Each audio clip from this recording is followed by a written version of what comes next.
Assalamualaikum warahmatullahi wabarakatuh.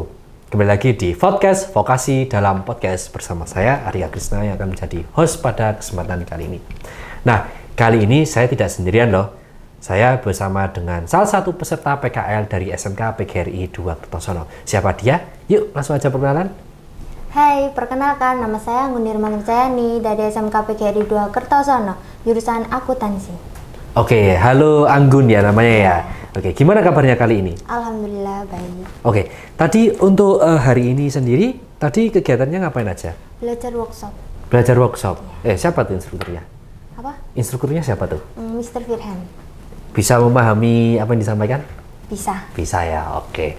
Nah, Anggun, kali ini saya mau berbincang sedikit nih mengenai kegiatan PKL dan bagaimana teman-teman Anggun dan Anggun sendiri siap untuk menghadapi di dunia industri nih. Iya. Nah, pertama-tama yang ingin saya tanyakan adalah dulu ketika lulus SMP, apa alasan Anggun memilih SMK? Karena itu sudah menjadi pilihan saya dan orang tua, gitu. Pilihan orang tua ya, sama kamu sendiri ya, murni ya?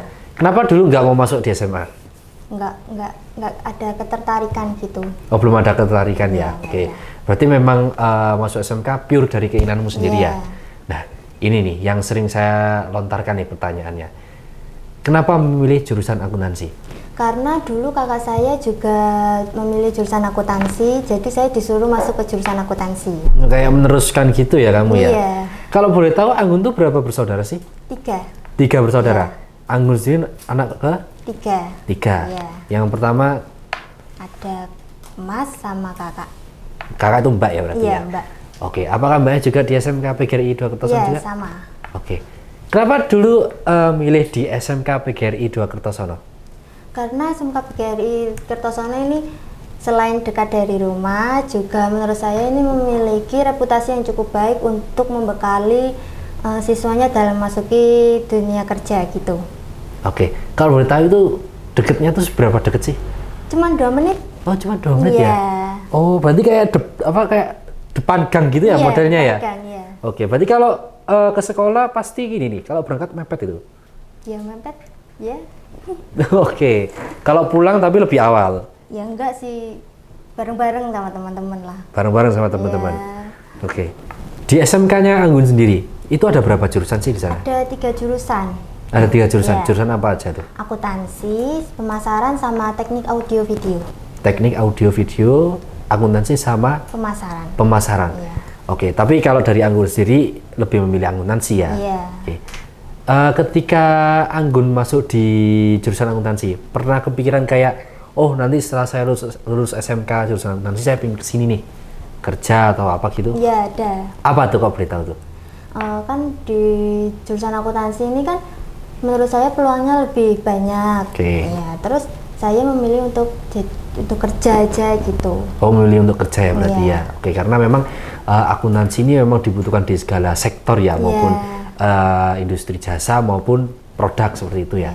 Oke, nah gini Anggun, ada banyak sekali kayak teman-temanmu yang SMA mungkin memandang SMK itu ya memandang lain gitu lah. Kamu paham ya maksud saya? Nah, kalau dari Anggun sendiri, kalau tentang kesiapan kerja maupun dari materi yang disampaikan di SMK itu bagaimana menurut kamu? Kalau kesiapan kerjanya sih menurut saya lebih matangan di SMK. Karena SMK ini sudah dibekali magang dari perusahaan-perusahaan gitu. Di SMK sendiri juga banyak praktiknya daripada teorinya. Kalau SMA itu banyak teorinya daripada praktiknya menurut saya. Iya, oke. Jadi kalau misalkan setelah lulus dari SMA nih misal, mereka harus mendaftarkan diri ke perguruan tinggi dulu ya untuk mendapatkan gelar sarjana ya. Iya. Oke, kalau SMK kan lulus SMK ini nih bisa langsung kerja tuh karena udah tahu dunia industri itu seperti apa, seperti itu ya. Oke, Gun. Setelah kita bincang-bincang mengenai SMK-mu, saya pengen ini nih beralih ke kota asalmu nih, Kertosono. Menurutmu beda jauh nggak sih antara Kertosono dan kota-kota besar? Contohnya khususnya aja di Malang, dari sisi budaya, dunia kerja, pendidikan dan lainnya. Menurut saya tidak hampir jauh sama ya, sama di Kertosono sama di Malang itu hampir sama. Nah, itu bagaimana? Apa ada perbedaan signifikan yang kamu tahu mungkin? Di Kertosono itu juga banyak industri seperti di Malang gitu. Terus Kertosono itu menurut saya itu juga lumayan padat, ramai gitu. Tapi hawanya juga panas-panas. Oke, padat dan ramai truk-truk kontainer gitu ya. Iya, karena dilewati bis-bis kan itu jalan raya penghubung gitu. Jalur provinsi nggak sih Iya, maksudnya? Oh iya, berarti pantas saja kalau misalkan banyak truk maupun alat-alat lalu lalang gitu ya. Iya. Oke, nah kalau Anggun sendiri pernah nggak sih merasa kayak ada keterbatasan informasi, entah itu tentang pendidikan atau dari dunia kerja atau informasi apapun itu? Kalau menurut saya itu lumayan ada sih, Mister. Lumayan apa? Lumayan ada. Lumayan ada, maksudnya kayak ada gap antara kamu mendapatkan ini ya, akses informasi itu ya? Iya, kayak lebih terlambat gitu. Oke. Lalu apa kamu ini punya solusi supaya kamu untuk terus update mendapatkan informasi kayak seputar pendidikan, dunia kerja atau apapun itu? Terus memantau sosial media. Terus memantau sosial media Iya. ya? Oke, berarti kamu anak sosial media banget nih? Iya, nggak terlalu. Nggak terlalu ya? terlalu. Oke, nih. Saat pertama kali kamu datang ke Malang nih, kan pasti ada budaya yang berbeda gitu ya, yang kamu awalnya dari Kertosono, terus kamu merantau sebentar lah intinya ke Kota Malang. Ada kultur shock nggak di sana? Ada awalnya. Apa itu? Boleh diceritakan ke Di teman-teman? Malang saya itu melihat orang-orang itu lebih terbuka daripada di Kertosono. Nah, di Malang juga itu aktivitasnya juga lumayan padat daripada di Kertosono.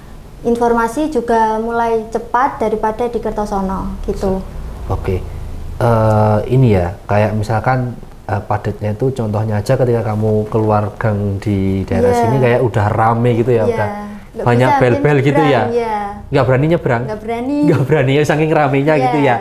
Terus ini, kultur shock apa lagi tuh? Kayak misalkan kayak, oh orang-orangnya di sini ramah ya, atau bagaimana itu? Iya, orangnya Dari di sini- masyarakat sosialnya itu bagaimana? Iya, orangnya di sini ramah-ramah. Ramah-ramah ya di Iya. sini ya, Kak. Emang di Kertosono bagaimana? Ya juga sama ramah, tapi di sini kayaknya kalau di gang-gang ini kayaknya sepi sih menurut saya, agak sepi gitu. Oh, oke, di gang baru beda kalau misalkan di jalan-jalan besar Iya, gitu ya. Lalu kalau misalkan dilihat dari dunia kerja, dari dunia industri kan pasti ada perbedaan antara di Kertosono sama di Kota Malang. Itu bagaimana Anggun memandang? Apakah ada perbedaan kayak misal, wah di sini kayak industrinya tuh lebih banyak banget daripada Kertosono gitu. Terus kayak lowongan kerja tuh banyak banget di Kota Malang gitu. Itu ada nggak dari Anggun sendiri? Menurut saya itu ada, karena Kertosono itu kan wilayahnya nggak terlalu besar, jadi industrinya itu juga nggak terlalu banyak. Beda sama di Malang ini, industri sama perusahaannya kan lumayan besar, lumayan Ya. luas, jadi kesempatan buat kerja itu juga luas. Besar ya, Iya, besar. kesempatannya ya. Oke, oke Anggun.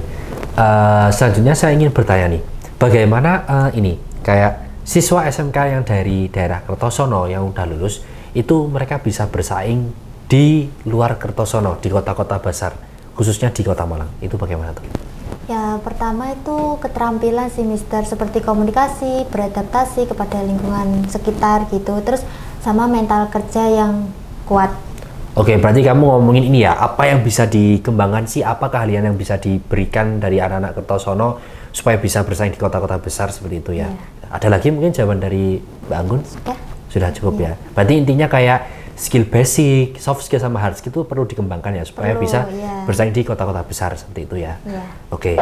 Nah, apakah ada industri di sekitar Kertosono yang bisa menjadi peluang kerja bagi lulusan SMK di Kertosono? Apa kayak di bidang keuangan, manufaktur atau apapun itu? Ada di Kertosono juga ada sektor keuangan, juga ada sektor industri manufaktur, juga ada. Kalau boleh tahu itu kalau di lulusannya SMK PGRI 2 Kertosono ya, kita merucut aja. Iya. Itu kayak alumni yang kamu tahu, itu mereka larinya kemana sih kalau kerja?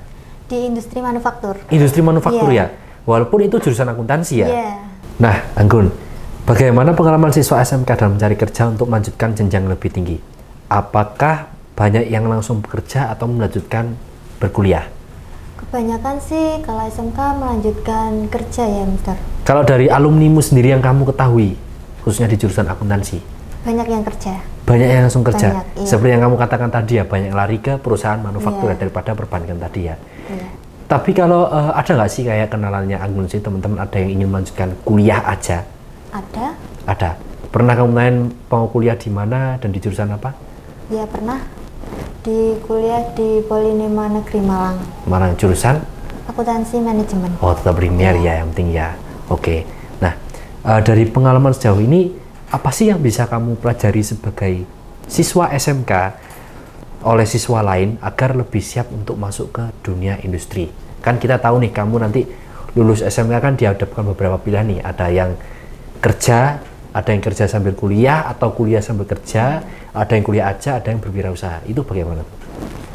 Jangan hanya mengandalkan ijazah, karena berbanyak pengalaman dari magang, berbanyak keterampilan, dan berbanyak komunikasi itu. Seperti itu ya. Berarti ini ya lebih untuk mengembangkan skill basic ya daripada lainnya gitu ya. Oke. Nah, Anggun, ini udah sedikit lama ya kita berbincang mengenai sekolahmu dan di area Kertosono tadi ya. Kira-kira ada nggak sih kesan ketika kamu selama PKL di CSC itu seperti apa kesannya? Kesan selama PKL di PT Cipta Sarana Cendekia ini asik karena saya belajar bukan hanya tentang ilmu tapi tentang CV juga sama Mr. Firhan. Saya juga senang saat belajar sama Mr. Jina karena saya belajar tentang pajak. Saya lebih mendalami saat di Malang ini daripada di kelas di Kertosono. Oh, seperti itu ya. Untuk penyampaian materi dan materi yang diajarkan itu sangat berbeda jauh di sini ya. Iya, lebih enak gitu. Oke, berarti ketika kamu selama di sini itu kan materi itu direview benar-benar dari awal sampai ke tingkat yang paling tinggi itu ya. Oke, dan yang materi yang kamu suka itu dari materinya Miss Dina tentang pajak itu ya. Pajak itu. Oke, karena case-nya itu langsung dari industri yang terkait seperti itu ya. Oke. Mungkin ada lagi mungkin? Di Malang itu hawanya dingin ya. Hawanya dingin, kalau di Kertosono panas gitu, ya karena ya daerah industri gitu ya. Oke. Mungkin ada pesan nggak sih dari Anggun mungkin untuk teman-teman, untuk sekolah maupun untuk lainnya? Saya berterima kasih untuk SMK PGRI 2 Kertosono, terutama untuk Bapak Ibu Guru, terutama dari Bu Ambar sama Pak Slamet. Terima kasih banyak telah memberangkatkan saya dan teman-teman di PT Cipta Sarana Cendekia ini. Saya di sini sangat senang karena mendapatkan ilmu dan wawasan yang cukup luas gitu. Oke, untuk sekolah dan guru-gurunya ya. Kalau untuk teman-teman sendiri? Teman-teman sendiri semangat belajarnya, jangan menyesal masuk di akuntansi. Akuntansi itu asik kok. Oh, asik ya, berarti asik. Kamu pernah kepikiran kayak salah jurusan gitu nggak? Pertamanya awalnya iya, tapi sekarang sudah mulai enjoy gitu ya. Oke, itu tadi merupakan salah satu atau beberapa pesan yang disampaikan oleh Anggun tadi. Baik Anggun, terima kasih sudah menjadi narasumber kali ini. Mohon maaf kalau banyak menyita waktu ya. Oke teman-teman, jangan lupa untuk like, komen, dan subscribe channel YouTube Cipta Sarana Cendekia, dan jangan lupa untuk follow semua akun sosial media dengan nama yang sama @ciptasarana-cendekia. Saya Ardika Krisnan dan rekan saya Anggun. Pamit undur diri. Terima kasih. Wassalamualaikum warahmatullahi wabarakatuh. Podcast Vokasi dalam Podcast.